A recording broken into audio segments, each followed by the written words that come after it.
Hi, this is Sue Jackson of the Book by Book blog, and I'm here with my weekly Friday Reads. First, I'll just tell you a little bit about our Easter because we had a really nice time. We can't travel right now. Normally, we'd be up in either Rochester or Connecticut with my family, but we're caring for my elderly father-in-law. He's in a nearby nursing home. His dementia's really bad, so we really can't leave him right now. We visit every day just to he's always confused. So just to try to ground him and, help him feel a little more comfortable and at home. So anyway, we had a nice little at-home Easter but both of our sons came home. One of our sons lives with us, but we don't see him very often. And the other son lives in New York State. So it was really nice to have both of them here at the same time for the weekend and all day Sunday. And we really enjoyed it. My family's Ukrainian, and so Easter is the holiday each year where we go full-on Ukrainian feast for our meal. So we bought pierogies from the local Ukrainian church. Those are really a lot of work to make. So if you can find homemade ones nearby, it's definitely the best bet. But I did make homemade halapchi, which are cabbage rolls. My mom made a few things and sent them to me, which was really, really nice of her. So we had our big feast. I'll just show you a few pictures.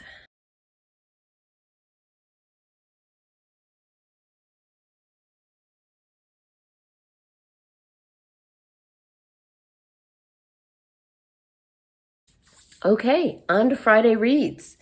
So I have started my fourth book for Booktopia. So I mentioned this event before. Normally it occurs every year, the first weekend in May, at the wonderful Northshire Bookstore in Manchester, Vermont. Of course, it had to be canceled the last 2 years. So everyone is really excited that it's back on this year. This is a really unique event that brings readers and authors together. It's not like a BEA. It's not like an author signing at a bookstore. It's hard to describe. They choose, the bookstore chooses 8 to 10 authors who have new releases coming out, whose books they really feel are just outstanding, and the books are always amazing. They let us know ahead of time what the books are, and so many of us read them ahead of time. And then there are usually between 100 to 150 readers, participants there, and you just interact all weekend long with other readers and with the authors themselves. They're just a part of our group. So there are author sessions, but they're more like a book group discussion because a lot of people have already read the book. They're very interactive. It's just a wonderful time to get to know an author and learn more about his or her book. There's also like a Friday night dinner that includes book trivia and a Yankee book swap. It's just all a lot of fun. And some of the same people go back every year. Even over the last 2 years during the pandemic, we've stayed in touch on Facebook. So we're all really looking forward to doing this again. It's kind of a tradition for my mom and I, so she and I are going up there together. So anyway, I've been trying to read the books for Booktopia. This is now my fourth Booktopia book. The first 3 have all been outstanding as usual. This is The Violin Conspiracy by Brendan Slocum. And it is, I'm not that far into it yet. I only just started it. But from what I know so far, it's a thriller about a man who is a top-notch violinist. And he owns this Stradivarius violin that is worth it's insured for $10 million. So it is incredibly valuable, but even more to him personally, it is his whole life. It's not just that he plays a violin, he plays this violin. And he's very good. He's got a huge competition, big international competition coming up in a month.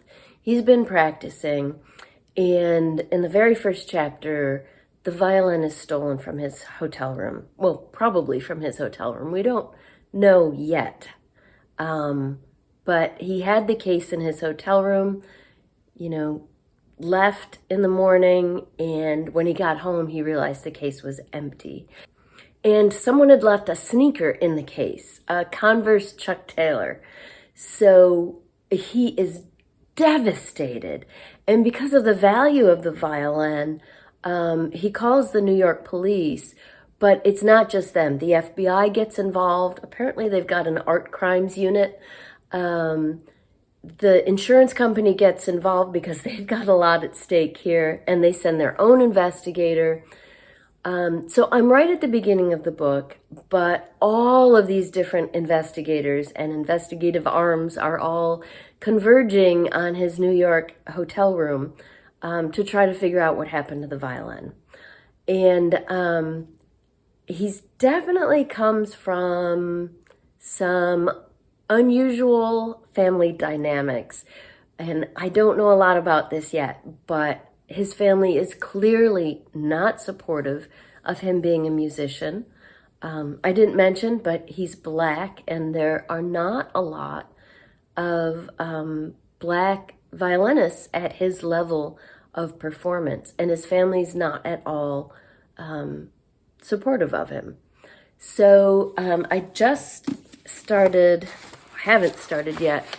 I'm just at part 2, which is called The Joy of Family 6 years ago. So I think I'm going to learn more now about his family and why they're also unsupportive and why they're suspects in this crime. So that it's really interesting so far. It grabs you right from the first chapter. And the other booktopians, that's what we call ourselves, the other people that I've talked to from Booktopia who have already read this have said it's amazing, including my mom. So I'm really looking forward to finishing this. It's The Violin Conspiracy by Brendan Slocum. On audio, I've been listening to historical fiction. Now, for years, I've been hearing rave reviews about Kate Quinn and all of her historical fiction. I've never read any of them. So finally I had the opportunity. I've got the audiobook of The Diamond Eye by Kate Quinn. So this one takes place in World War II, as I guess several of her earlier novels have as well. It's about a female sniper for the Russians. The woman is named Mila Pavlichenko. Wanted to make sure I got that right. The narrator on the audio is doing a great job. And Mila is just living an ordinary life. She's a single mother in the Ukraine. She's caring for her son, living with her mom, and she's going to school and working as a librarian and, trying to earn her degree. And she starts going to the shooting range, and she takes a class, gets certified. It's really kind of to prove a point to her ex-husband is how it all starts, but also because her son is kind of feeling the absence of a strong male figure in his life, and one of the things he says he wants is to learn how to shoot. So Mila gets certified. It turns out she's really good at it. So when the Nazis invade Russia, Mila gets called to join, well, she joins up on her own, I guess, the Russian army. But she is quickly, her skill with the rifle is quickly recognized, and she's promoted into the position of a sniper. And there's a lot of sexism. This is the late 1930s. A woman sniper is not well accepted. But Mila eventually, well, usually very quickly wins people over because she's just so good. So she keeps advancing, she keeps doing her job, and she gets wounded. She gets close with her partner, her sniper partner, who, they've got each other's backs basically. And as the novel opens, Mila is actually in the US, in Washington, D.C. I think it opens in 1942. And she's been invited to the White House to meet the president. But she ends up meeting Eleanor Roosevelt.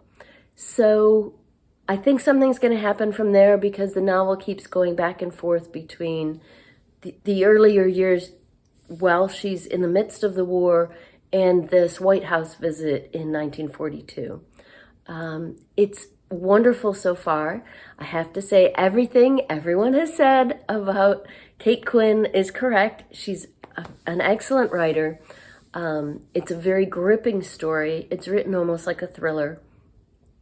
And as I said, the narrator is doing a wonderful job with the audio. So that is The Diamond Eye by Kate Quinn, which I'm enjoying on audio. So that's what I'm reading this week. I would love to hear what you're reading. Let me know in the comments down below.